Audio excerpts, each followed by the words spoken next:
กเขาตู่บาดพดประหลัดกับขันหอมดีนอเพิ่นกระซาว่านกขุนทองบาดพดประหลัดกับขันมวนบัดคอยมาหอดแล้วหาโตเบาก็พอดี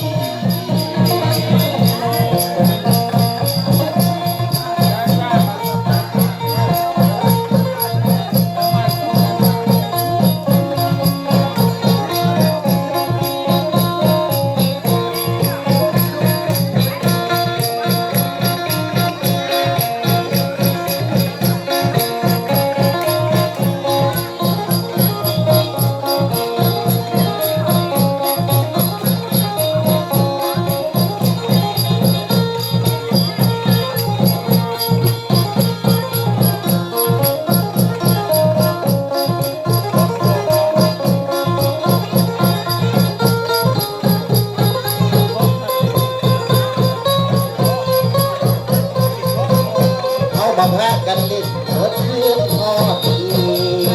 นน้อยกันมาตื่นเราเฮ็ดถึงจะค่อยเศร้าดี